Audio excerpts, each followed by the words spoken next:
the issue of disqualification. This court cannot say that you cannot decide or I give 10 more days or 10, 15 days. That's not the power. That's not the function of the court. It is straight law that neither the governor nor, for that matter, this court has the power to impinge upon the authority of the speaker to take a decision on the above issues. Well, that's a now 5 judges have said that. Therefore, that order on the 27th put us in a situation, where the elected government was toppled. Neither the governor nor, for that matter, the court can entrench upon the power of the speaker, which is why I pointed out paragraph 6 of the 10th schedule and 180. Because there can't be any hiatus. Speaker's function must continue, and there cannot be any Kitemek order.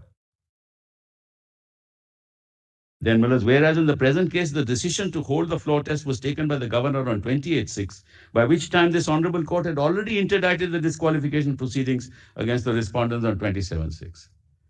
The governor, being aware of the pendency of the disqualification petitions and being aware of the fact that this honorable court had extended the period of filing a reply on 2012, could not have disturbed the status quo in the assembly by directing a floor test.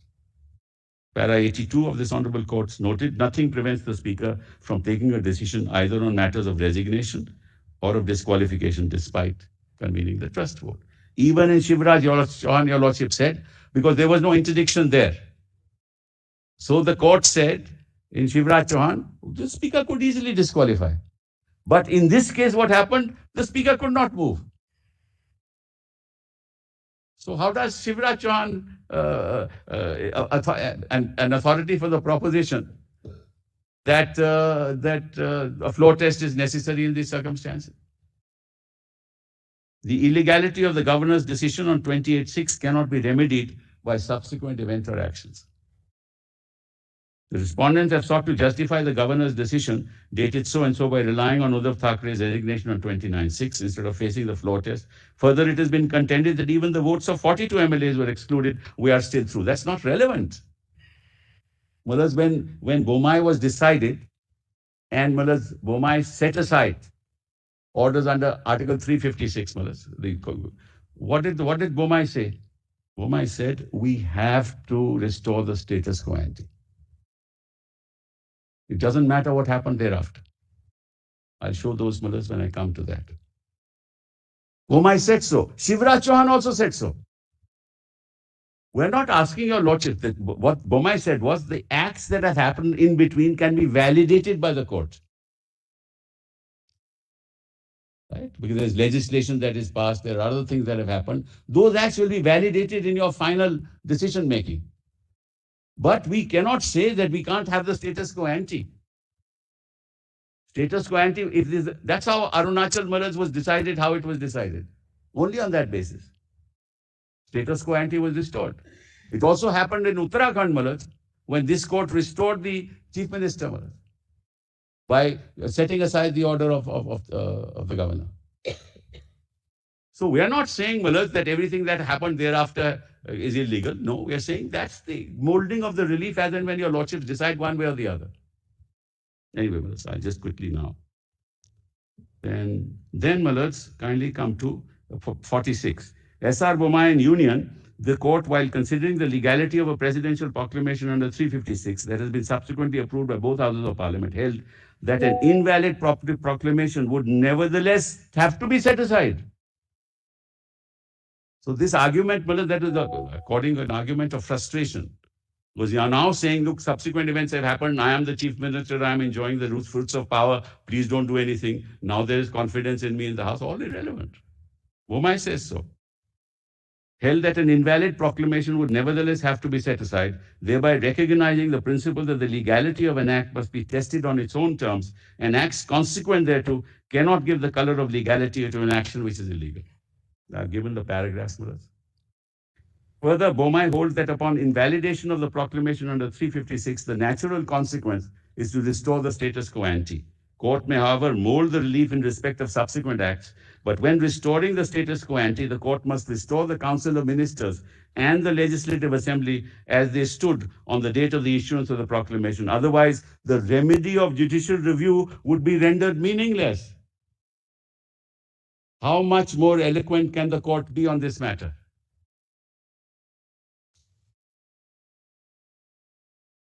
In fact, Bomai goes on to say that holding of fresh elections can also be injuncted on the principle that such a relief is to prevent the frustration of the constitutional remedy. It further goes on to say that the court may be duty bound to give an interim order of this nature to make effective the constitutional remedy of judicial review and to prevent the emasculation of the constitution.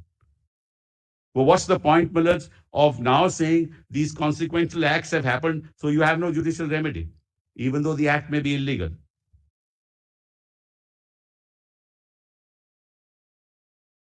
Additionally, Millets, um, additionally, it is settled law that the village. Let's leave that out, Millets.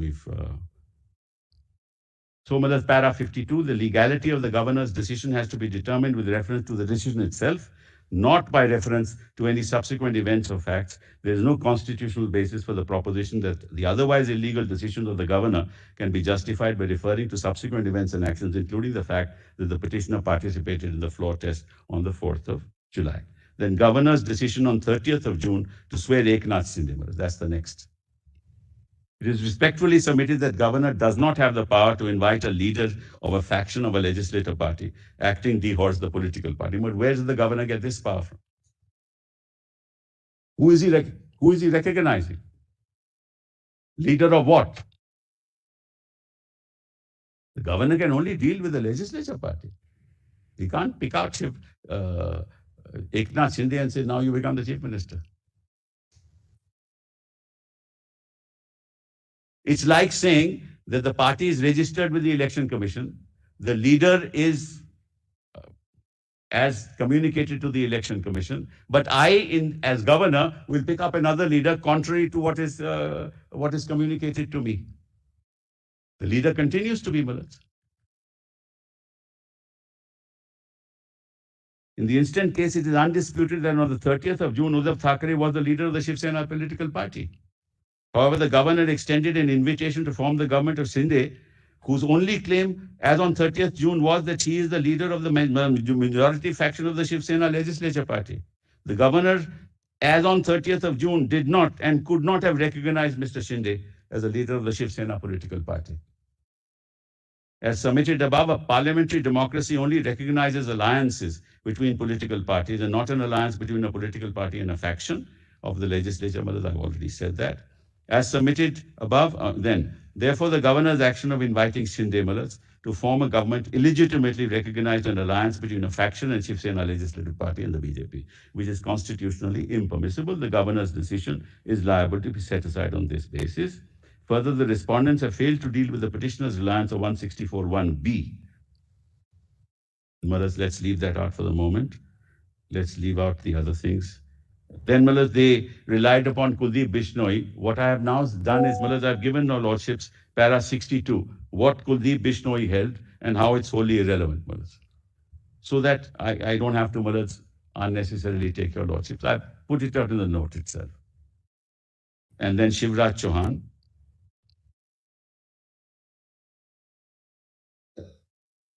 Then come to respondents now. This is the next topic. Next topic is, Mullahs, page 20.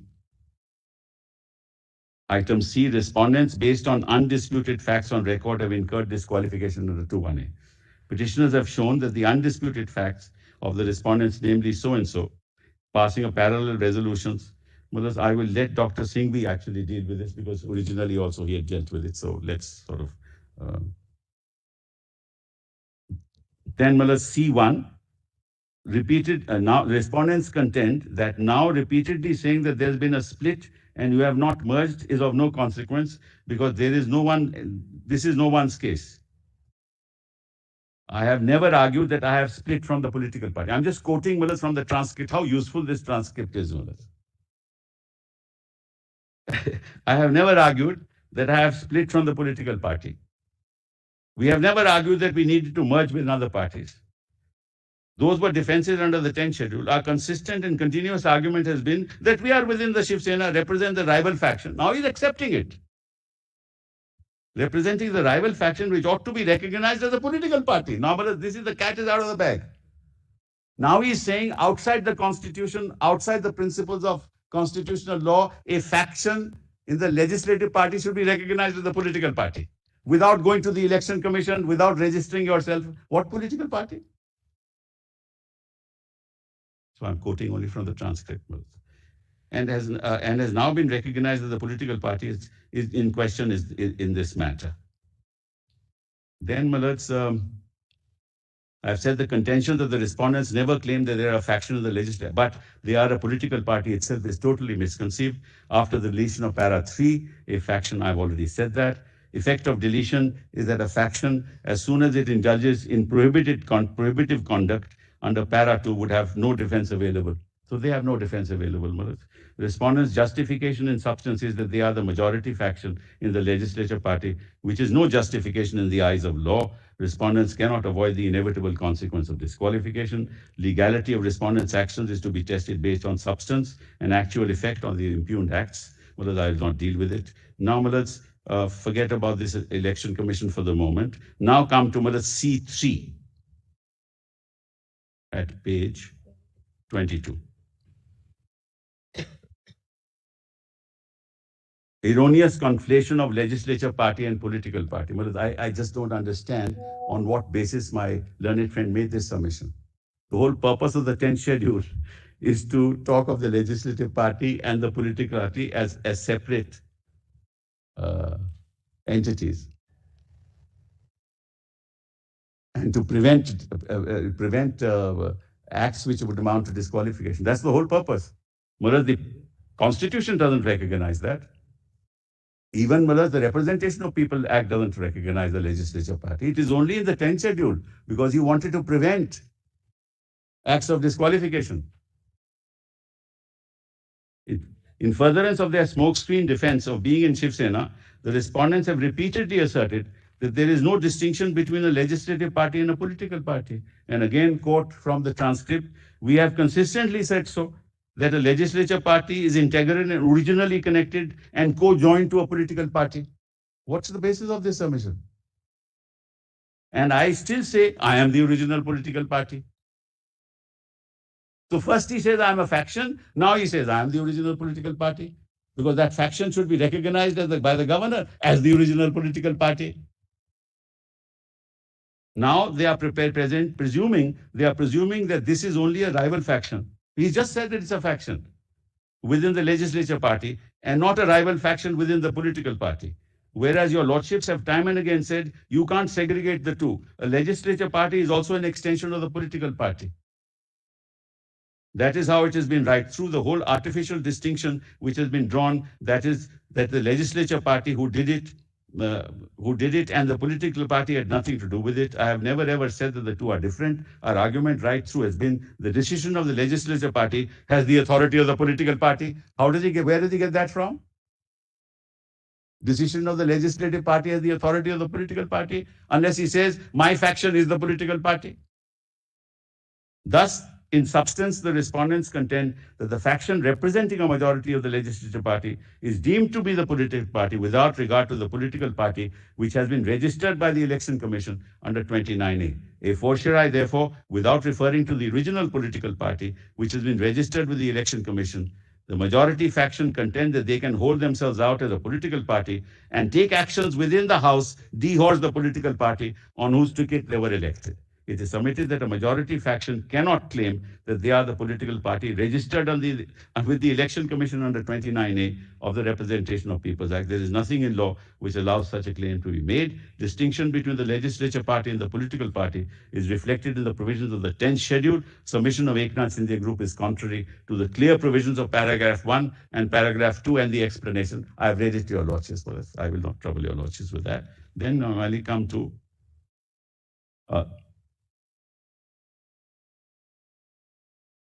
Nominal para 83, if the respondent submissions were correct or were to be accepted, it would create chaos within the political system with functions within the scheme of the Constitution as provided for in its various provisions, including the 10th schedule. So, Mullahs, now come to C4. I will leave the rest, Mullahs. Now, Mullahs, your lordships will remember all this happened much before the matter went to the Election Commission, because there they moved on 19th July. So, Mullahs, all this is so per se unconstitutional. Now come to right to dissent. The respondents have claimed that the 10th schedule cannot be used to stifle dissent within the party, and definitely internal dissent does not amount to voluntarily giving up membership of the party. Well, this whole argument was raised in Kyoto in the context of Article 105 of the Constitution, not in any other context, and was rejected. And 105 of the Constitution, I'll just quickly read it to your lordships. It says, subject to the provisions of this Constitution and to the rules and standing orders regulating the procedure of Parliament, there shall be freedom of speech in Parliament. Rejected. Why? Because you are a representative of the political party and bound by the discipline of that party. You have no independent right. Unlike Parliament in England, unlike the Senate and the House, and unlike European Parliament. Respondents have claimed the 10th schedule cannot be used to stifle dissent. Then at the outset, it is respectfully submitted that the said contention is in complete violation of the decision in Kyoto, where this court specifically considered and rejected the argument that provisions of the 10th schedule violate the freedom of speech and conscience of the legislatures. It was held that people have grown distrustful of the emotive political exultations that such floor crossings belong to the sacred area of freedom of conscience or of the right to dissent or of intellectual freedom. This court is distrustful of that, is what Kyoto says. The 10th schedule, it is urged, negates those very fundamental assumptions of parliamentary democracy, of freedom of speech, of the right of dissent, and the freedom of conscience. This was urged by Mr. Jethmalani. It is urged that this unprincipled political defections may be an evil, but it will be the beginning of much greater evils, of the remedies graver than the disease itself were adopted. 10th schedule, they say, seeks to throw away the baby with the bathwater. So, Mullahs, all this I don't have to go through. And then, Mullahs, this went on. I will not trouble your lordships. Kindly come to para 44. Para 44 is what. But a political para, page 27, functions on the strength of shared beliefs. Its own political stability and social utility depends on such shared beliefs and concerted action of its members in furtherance of those commonly held principles. Any freedom of its members to vote as they please, independently of the political party's declared policies, will not only embarrass its public image and popularity, but also undermine public confidence in it, which in the ultimate analysis is its source of sustenance. And then, Mullahs, Mullahs, para 47. Mullahs, this is a quotation from Rodney Brazier. Once returned to the House of Commons, members' party expects him to be loyal. This is not entirely unfair or improper, for it is the price of the party's label which secured his election. Now, Mullahs, this loyalty is for a price which has secured him the chief ministership. If I can put it, Mullahs, differently. Then, Mullahs, para 49. Mullahs, the highlighted portion. Unprincipled defection is a political and social evil. It is perceived as such by the legislature. People apparently have grown distrustful of the emotive political exultations that such floor crossing belong to the sacred area of freedom of conscience, or of the right to dissent, or of the intellectual freedom. The anti-defection law seeks to recognize the practical need to place the proprieties of political and personal conduct, whose awkward erosion and grotesque manifestation have been the bane of the times. This is recognized by a constitution court. Above certain theoretical assumptions, which in reality have fallen into a morass of personal and political degradation. And this particular litigation is a shining example of that political degradation. we should, we think, defer to the legislature's wisdom and perception. Saying we know the reality, and that's why the 10th schedule, that's why they must not allow crossing the floor must not be allowed. And then Bomai, whatever may be his personal, I've already Malas, personal this thing, I've already read that, so I will not trouble you. Then Malas, now para respondents based on undisputed facts on record of incurred disqualification. I will not do that. I let my learned friend deal with it. Malas actually mentioned it yesterday. Every act of theirs from the 21st onwards is an act in violation of 21A. Every act of this, which is undisputed. 21B, of course, but that's on afterwards. Yes. Then, Malaj, now, E is the decision of the Election Commission under para 15 cannot efface the disqualification income. Malaj, whatever may be the consequence, that disqualification has already happened. Even if the Election Commission's order is right, which is ex facie wrong, but we'll deal with it separately. This disqualification has happened. That cannot efface the disqualification. That's the purpose of this particular paragraph. So, Malas, I will. Then the order dated 27/6 interdicting proceedings before the Deputy Speaker, in effect, created a hiatus in the operation of the 10th schedule. I've already, Malas, dealt with that. So I won't trouble your lordships with that. And then the list of dates.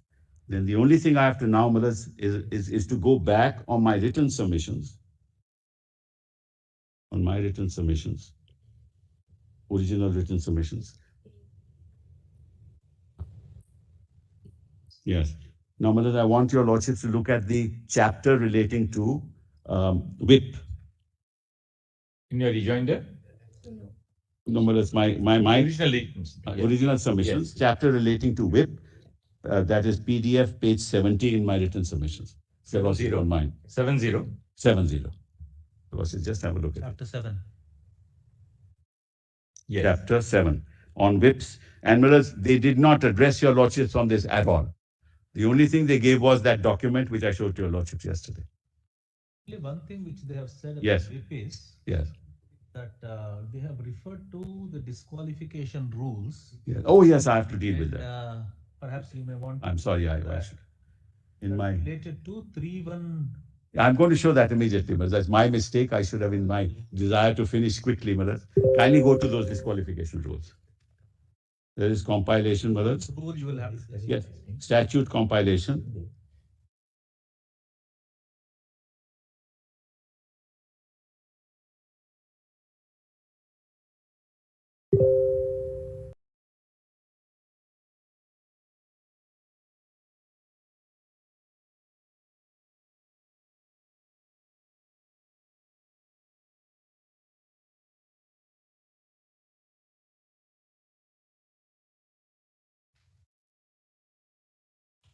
Yes. Malas, definition of leader. Your ladyship has it, my lord has it? Yes, we have it. Leader in relation to a legislature party means a member of the party. What are they referring to? He's reading Maharashtra is the same.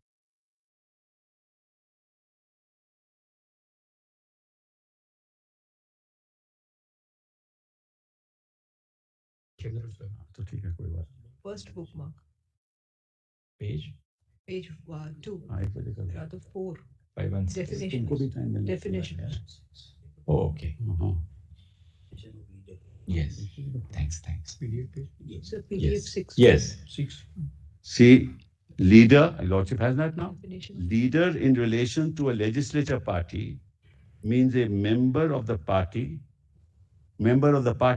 chosen by it as its leader. Chosen by the party as its leader. Member of the party chosen by it as its leader. Complete misreading of this definition, Maharaj. And includes any other member of the party authorized by the party to act in the absence of the leader. Authorized by the party. Consistent, Maharaj, with all my contentions. That this is not in the domain of the legislature party.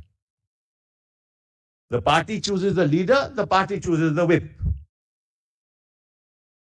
So this argument that I had thrown you out, Sunil Prabhu I had thrown you out, therefore I need not have recognized Sunil Prabhu at all on the third. Because I had appointed Gogavle. Amalas, yesterday, an argument was made, how could they whip act outside the house? Amalas, what were they doing in Assam? Appointing a whip outside the house? They made a serious argument yesterday. This is a whip. How could they do it outside the house? So you're sitting in Assam in the lap of the BJP, and you are displacing a whip which is recognized by the political party and conveyed to the speaker. And these office bearers are there on the record of the register of the assembly. And you say Gugable is the whip. I mean, it's per se voluntarily giving up membership. You say I continue to be the leader. On what ground? You've been removed on the 21st of June itself. So how are you the leader?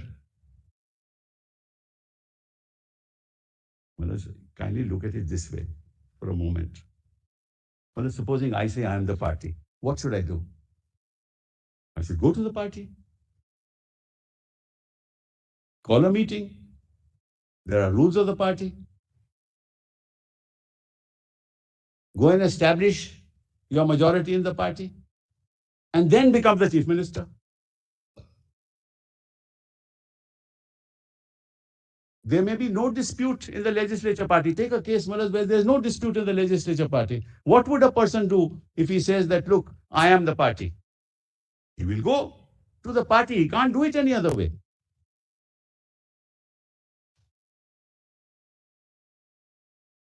Now, if you are able to galvanize the support of X number of members, there may be minority, there may be majority. And then on the basis of those numbers, you destabilize an elected government and then go to the election commission, and on the basis of the fact of those very people who are subject to disqualification, get the symbol and then say, I have the party. Which of the two procedures would be constitutional?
Constitutional law, members of the legislature can never be given primacy over the party. Can never be given. Because they are individual members, Malas. Group means you may actually act together, that's not relevant. So, Malas, this is one part that they relied upon. Then para 3. 3 must be read in terms of... Yes, exactly. I was going to read that, Malas. That's at page 5.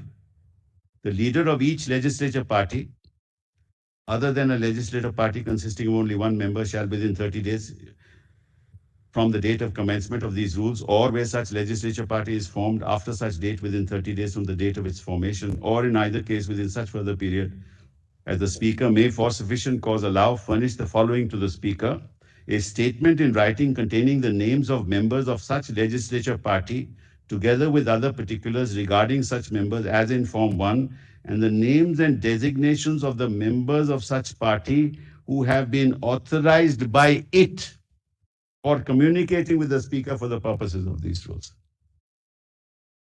Clearly, Maharaj. It is in the definition also. Yes. Then, Maharaj, my Lord the Chief Justice asked a question, or one of your lordships asked him a question. is the whip mentioned in the form? And the answer is yes. The fact is it is not. Kindly see the form now. He gave the answer as yes. Page 13. Whip is by convention, is it? Yes, absolutely. It's not even there.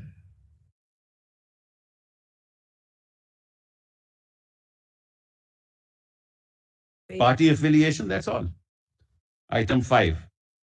Date of election, date of signing of the form. Which form is this? This is Form 1, Malaj. Form 1.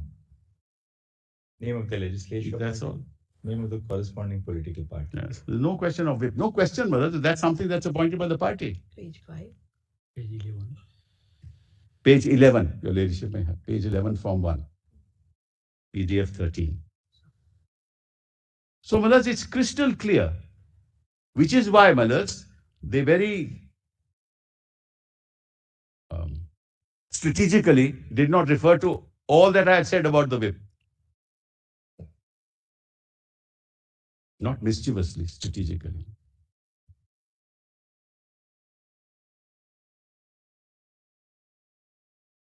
Huh? Yes, Malaj. I was on petitioner's written submissions on this, Malaj. Oh, yeah. Petitioner's written submissions. I got it. Yeah. That's at PDF, Malaj. Page 70. It's for lunch because we'll relax a little.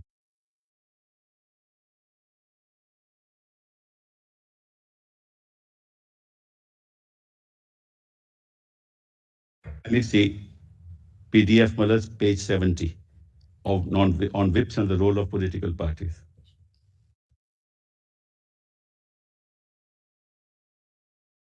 Yes.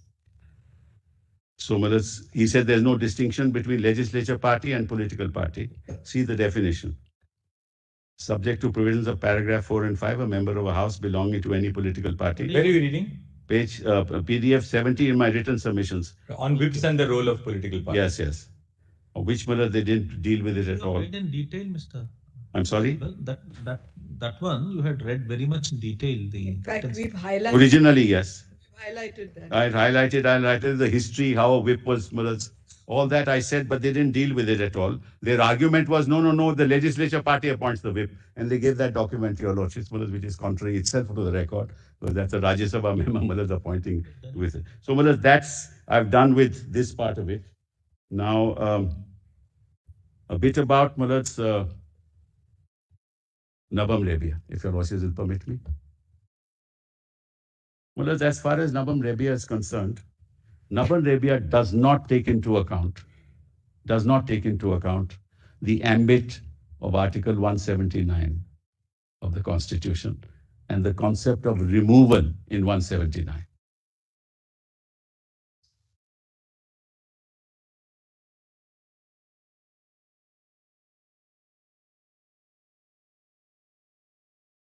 We'll see that.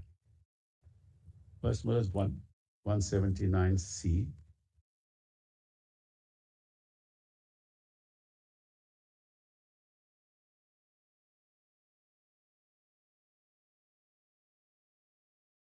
Does It not will be take removed into from account it. the concept of removal in Article 170. Yes, removal in 179C, Malaj, not dealt with at all.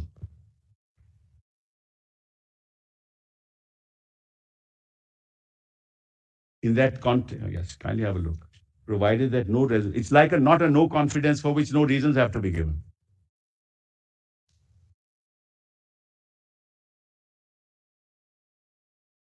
May be removed from his office by a resolution of the Assembly passed by a majority of all the then members of the Assembly. Intention to move. Your lordships will remember the submissions that I had made. The question of moving doesn't arise. Intention to move. So that concept, Malaj, is not dealt with in Nabam Rebia at all. What does Nabam Rebia say on the issue of 10 members, Malaj? My learned colleague, Mr. Jethmalani, Malaj, said that seemed to be an erroneous interpretation. 10 members means then who are members of the House at that point in time. That will exclude people who are disqualified. But Nabam Rebia says, no, you can't change the status of the House, even if there are disqualification. In a sense, saying that you can't even deal. The Speaker can't deal with disqualification petitions. That's Mullah's also an area where Navam Revia Mullahs did not deal with it. That's the second. And the third is, Mullah, just look at this notice. Please show where the notice is. Notice which we were given.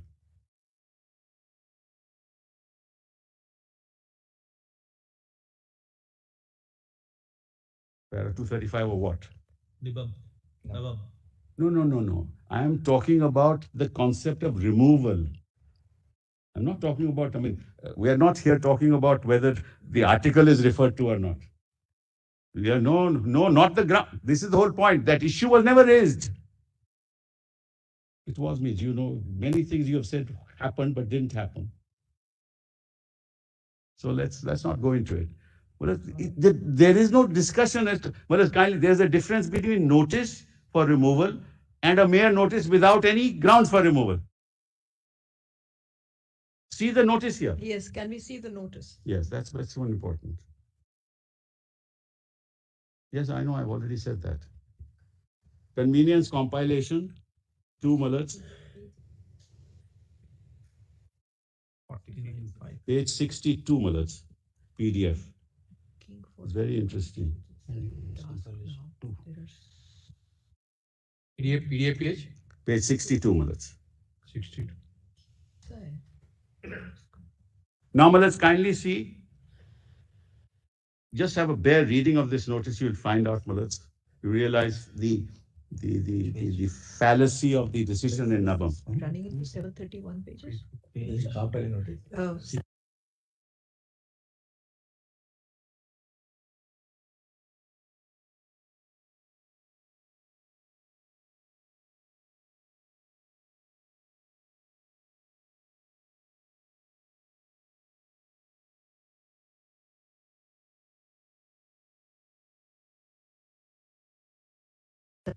PDF page 60. This is that one, mullahs, which it is dated 21st June, but mullahs received by the secretary, the secretariat at 11:33 on 22nd June.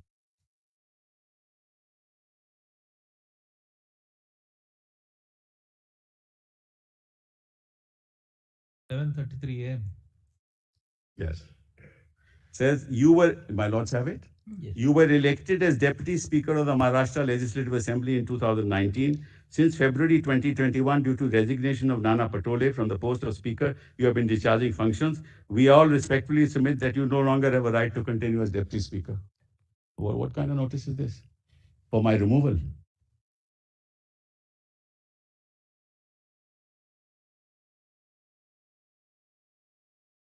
It's well-known judgment of the Supreme Court, so they rely on Navam Revia. They misinterpret Rama. According to me, mullahs, this could not have been the law in Navam Revia. Could never have been. They write a letter saying, now, I want to remove you. That's it. It's not a no-confidence motion. It involves, mullahs, consequences, civil consequences. I am holding an office under Parliament. I am removed from that office. I am not told why I am being removed.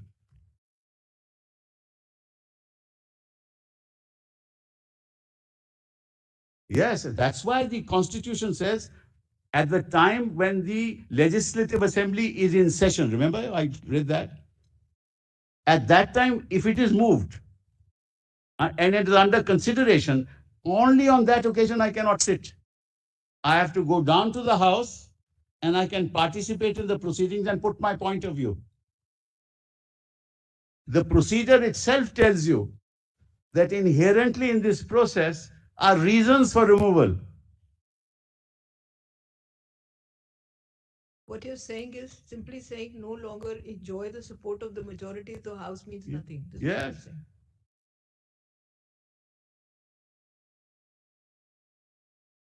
So this Navam Revia has to go.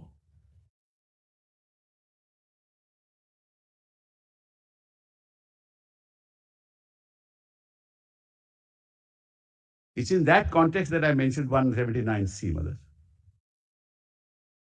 So, Malas, I've done with that. Now I just want to read, Mullahs, their letter of the 21st of June, that resolution. Your Lordships, you just permit me. I won't take much time now. Almost done. Which one is that of? Convenience compilation 2, page. Section 2, page 55. That PDF 55, Mullahs. PDF 55. 55. 55. 55. Okay. 55. 55 only. Is that right? No. PDF 55. Okay. Yes, Mullahs. Can you kindly have a look? 12. Read with me this. Page 42. 42 only. 42. Yes. Page 55, volume 2, Mullahs. Yeah, page 55. Okay.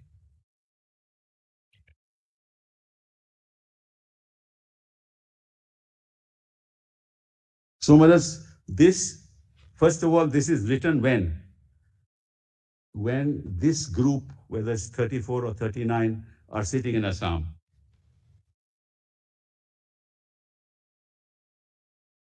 They know on the 21st of June that Eknath Shinde has been removed.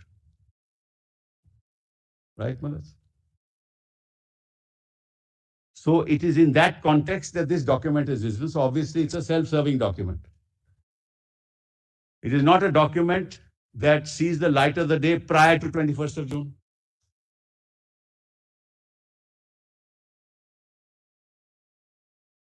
It doesn't talk of any event prior to 21st of June. It makes some general statements that our cadres are unhappy. It refers to no such event. It refers to no such event when he has aired his views publicly prior to 21st of June. It refers to no such communication to the Chief Minister or to the party office prior to 21st of June. It's a self-serving document to justify the switch to the BJP.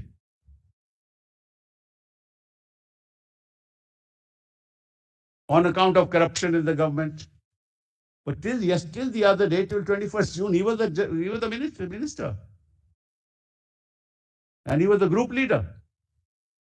Sorry. And corruption is not relevant, Mullahs, as your Lordships have already read in Boma itself says, corruption not relevant even for 356. Forget about this. So, Mullahs, what's the credibility of self-serving statements of a document when you're sitting in the lap of the BJP in Assam, knowing full well that you have been removed as a group leader and that Ajay Chaudhary has been appointed? Now, Mullahs, kindly see the end of this document. PDF 58.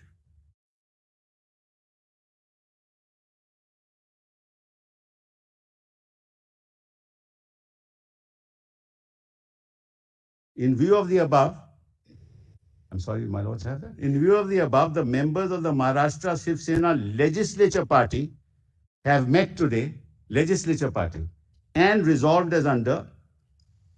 Hence, it is unanimously resolved as under. It is hereby resolved and reaffirmed that Eknath Sambhaji Shinde, who was appointed as a leader of the Shiv Sena Legislature Party on 31/10, is and continues to be the leader.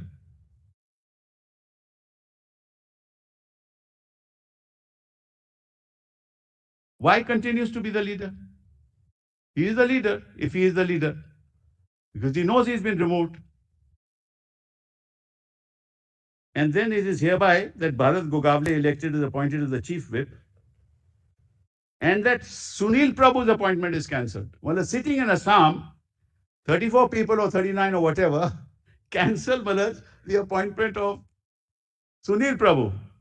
Which procedural law is this? He's been the whip since 2019. So it's a self-serving document. No credence can be placed on it. There's not a mention of a split at all. It's the decision of the legislature party. So no split, self-serving document, and relied upon to show that there was some enormous discontent that was happening, reflected nowhere in the document with respect to any fact that's stated. And governor says that this document shows I am in receipt of resolution of 21st by 34 members stating that there is enormous discontent. Resolution clearly indicates that the majority members of the Shiv Sena legislative party want to exist the alliance of the NCP and INC, and to that end they have reaffirmed the appointment of the leader of Shiv Sena legislative party. He is recognizing a person who has been thrown out, the governor.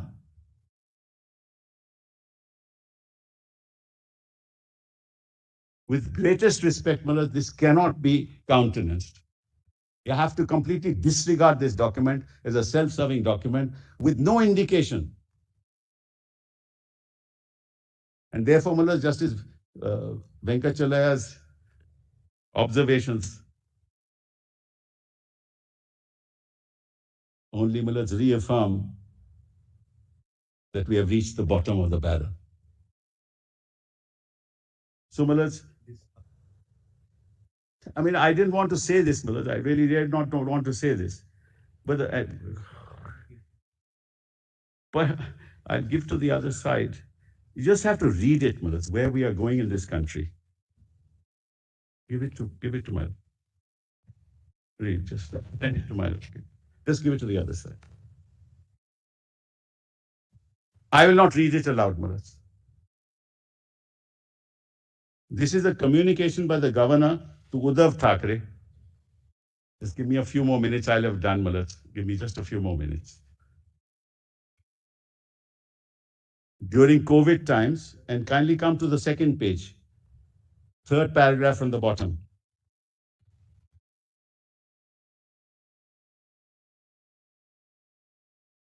Second paragraph from the top, Mullah. And last three paragraphs. Just read them, Mullah. Starting from I wonder. How does the governor write these things?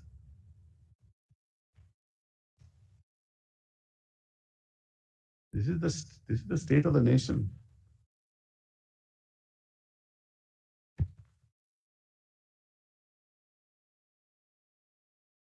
Mullah, last thing I'd like to say, and then I'm done, is that, Mullah, the history of this court is the history of celebration of the values of the Constitution. There have been occasions where, Mullah, like ADM Jabalpur, Mullah, which is in dissonance with what this court has done over the years, Mullah. I wish and hope, Mullah, because this is an equally, Mullah, significant case. It's a moment in the history of this court when the future of democracy will be determined. Mullah, I am absolutely certain that without the intervention of this court, our democracy will be in danger because no government will be allowed to survive. It is with that hope, Mullah, that I make this plea to your lordships to allow this petition and set aside the governor's order. I'm obliged to your lordship. Thank you, Dr. Singh. Dr. Singh, we will continue at 2 o'clock. 2 o'clock. So how long will you take? About an hour. A little bit for Dr. Yeah, let them, Mullah. Thank you, Mr. I am, Mullah, honored by that. We'll give you an hour at 2 o'clock. Deeply obliged.